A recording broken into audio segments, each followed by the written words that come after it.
Today we will be talking about secondary air pollutants, and this lecture is brought by the effort of A.S.S. Science Foundation, Delhi. So, as we can see from our literature, that secondary pollutant are the pollutants like photochemical smog, acid rain. These are the pollutants which are considered to be secondary pollutant. So first we will be talking about smog. So smog, as you can understand from the word, the smog, there are 4 alphabets. The first 2 alphabet comes from smoke, S and M, and the last 2 alphabet og comes from fog. So smoke, the SM part of smoke, plus fog, the OG part of fog, makes smog. So it's basically a mixture of smoke and fog. Fog can be of 2 types. Smog can be of 2 types. The first one is classical smog, which is also called as London smog, which happened in 1952 and which contains SO2 plus particulate matter. On the other hand, we have photochemical smog, which is also called as Los Angeles type of smog, because it occurs in Los Angeles city, and this is also referred to as photochemical smog. So we will be talking about the details of these 2 smogs today. If someone asks you that what are the ingredients of photochemical smog, so as we can see in our literature, volatile organic compounds VOCs along with NOx in the presence of sunlight form photochemical smog. So photochemical smog is formed by VOCs, which are volatile organic compounds such as benzene, toluene, ethylene, xylene, or any sort of hydrocarbon, plus NOx, which comprise of NO and NO2, ozone, which is tropospheric ozone, which is also called as bad ozone, along with PAN, which is peroxyacetyl nitrate, which is also a secondary pollutant, plus aldehyde. So these are the ingredient of photochemical smog.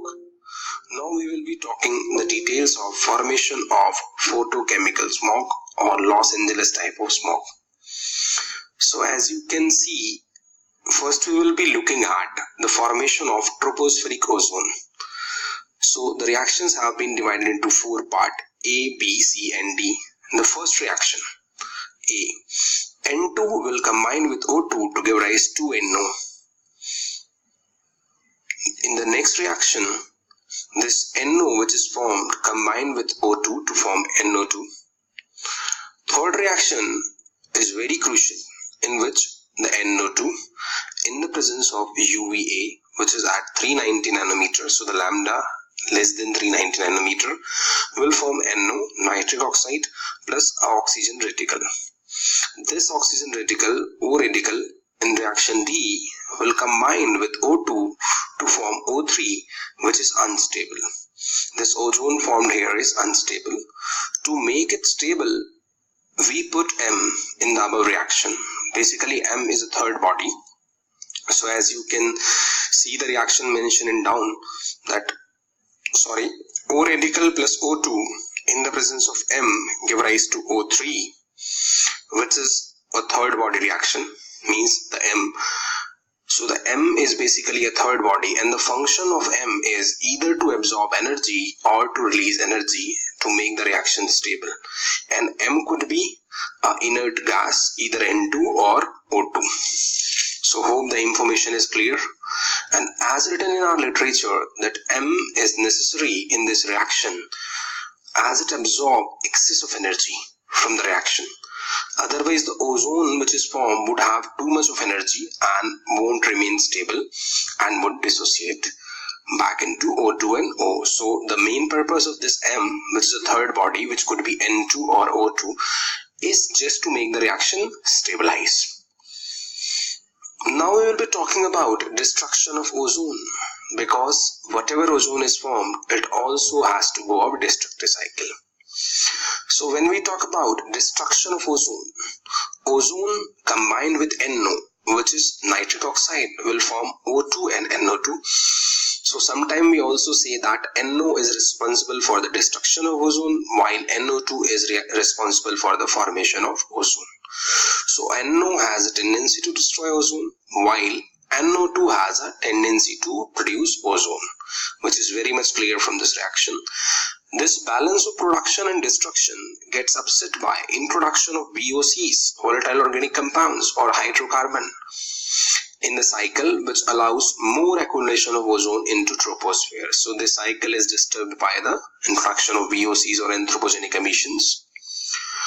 And VOCs basically aid or help in the formation of ozone in our environment, troposphere. So basically VOCs are responsible for the production of secondary ozone, or the second ozone, tropospheric ozone, which is a secondary pollutant.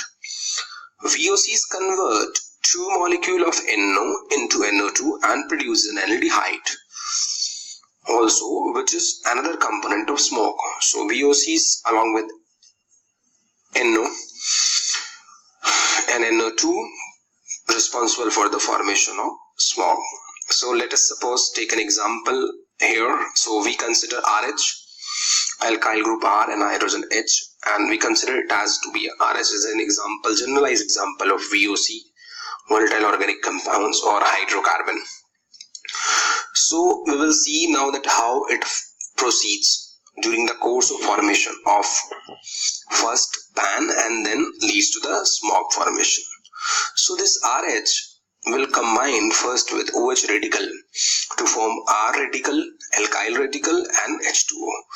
And here we will be trying to emphasize over this OH radical. So OH radical is basically called as hydroxy radical, which is called as atmospheric scavenger, atmospheric detergent, most reactive oxygenated species, short-lived species, and it is generally measured with the help of laser-induced fluorescence and other techniques.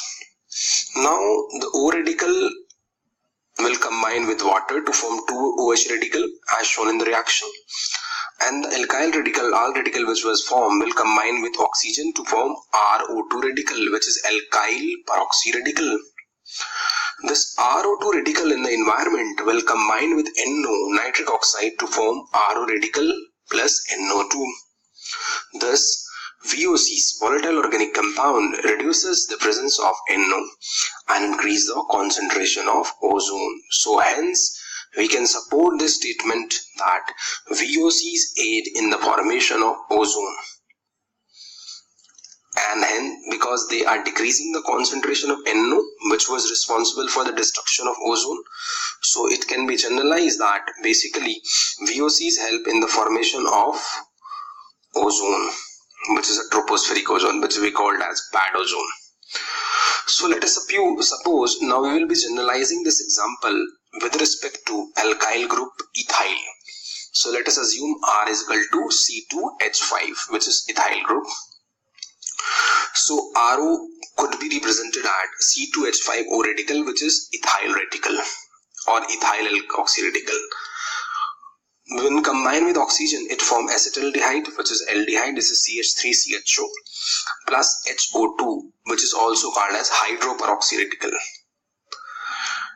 which is an intermediate molecule and break very quickly, which is unstable. As you can see that two electronegative oxygen are attached with single hydrogen, so it will be unstable in nature. In the very next reaction, the CH3CHO acetaldehyde will combine with OH radical in the presence of oxygen, and by the removal of water molecule, it forms CH3COO, which is acetyl peroxy radical. And this acetyl peroxy species will combine with NO2 and form PAN, which is peroxy acetyl nitrate.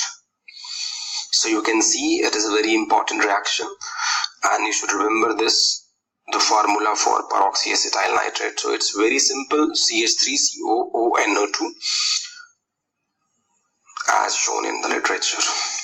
In contrast, how stratospheric ozone is formed and its destruction is very much different as compared to tropospheric ozone. So now we will be looking at the stratospheric ozone, how it is formed. So stratospheric ozone follows as following.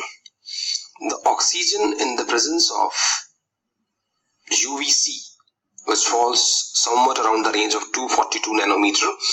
So lambda less than equal to 242 nanometer.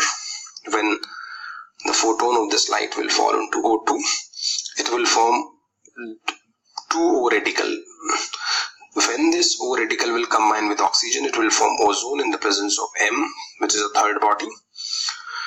Now we will be talking about the destruction of this ozone, stratospheric ozone. So stratospheric ozone is destroyed by UV rays, ultraviolet rays, and basically UVB is responsible for the destruction, which falls in the range of 280 or sometime 240 to 320 nanometer.